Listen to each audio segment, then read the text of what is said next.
The key coaching interventions are simply effective questioning and empathic listening and represent the third building block of my coaching framework.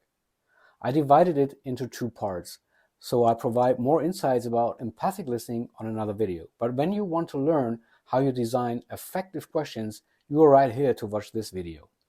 You will further learn what kind of questions exist and which ones are playing a key role in achieving the best outcome for your coachees. My name is Matthias and you are watching Who Coaches? This is Coaching.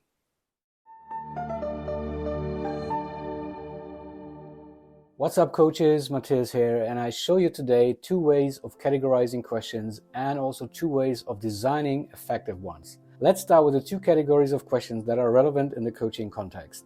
Number one, receiver perspective related questions. Here we have four subcategories, A to D. A, you use usual and appropriate questions, that is to build trust and rapport with your coachees.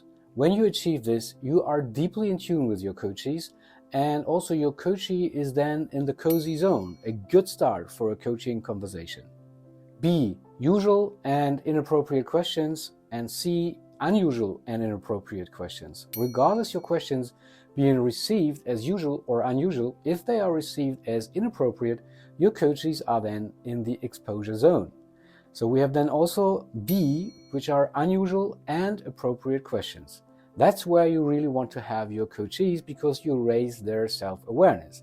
More details about these zones and how to identify them and what to do next you will find in my video, Use Effective Interventions.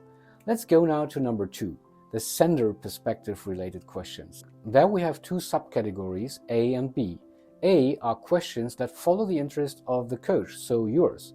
Good indicators are you raised closed questions or you use open questions, but you may follow a certain goal or idea that you have in mind. Then we call these questions also leading questions. B, questions that follow the interest of your coachees. Good indicators are you raise open questions, follow the interest of your coachees and not yours. You're using their words to help them exploring their existing world and to create something new based on their inner resources they have. Now, having these two types of categories in mind, you have already learned to raise questions that, from the receiver perspective, so your coachee's point of view, are unusual but appropriate ones. And you raise questions that follow the interest of your coachees. And these most effective questions are to be known as open questions. Open questions are those that leave the coachees the freedom for own thought. They are free from your agenda and your judgment. Open questions need to be answered with a range of words and sentences. Answers are not limited by a given range of alternatives. One remark here, I'm not saying that closed or alternative questions are useless or not effective, but most of the time, in my opinion 99%, open questions are the most effective interventions. So let's come to the two ways you design open questions that at the end are the most effective ones. What questions?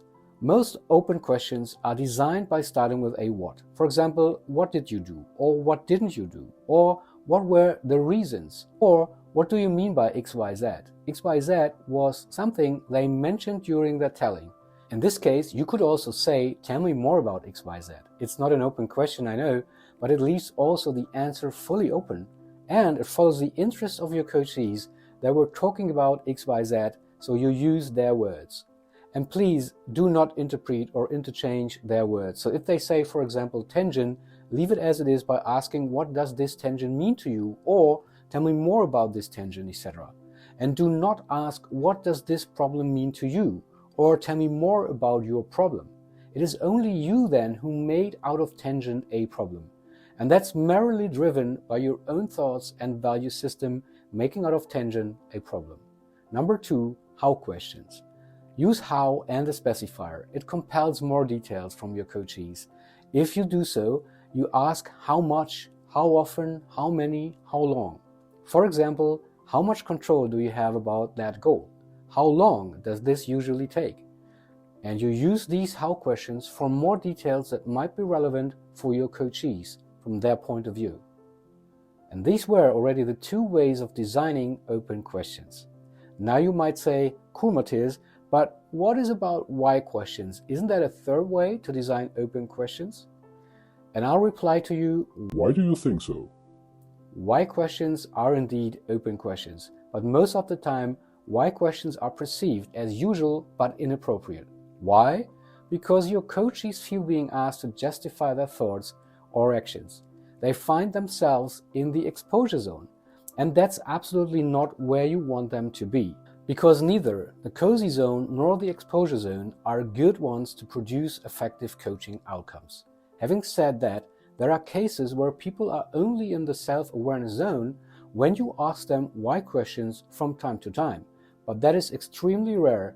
I personally know only one client that even was asking me to use why questions to raise his self-awareness. Coaches, that was it already, an introduction to effective questioning. Finally, it sounds quite easy to use open questions in your coaching practice. Try to figure out next time you are coaching how many questions you raised and how many of them were open and how many closed. You will be surprised, I promise. You might ask your coaches to record the session for the sake of your learning and improvement. I encourage you to check that out. That was part 1 of the key coaching interventions. See also part 2, empathic listening. The link appears here right in the top corner as soon as it is published. You won't miss it when you subscribe to the channel and hit the bell. Please leave your questions in the comments and also your ideas for further content. Thank you so much for taking your time and watching this video. My name is Matthias and I'll see you back soon here on WhoCoaches. This is coaching.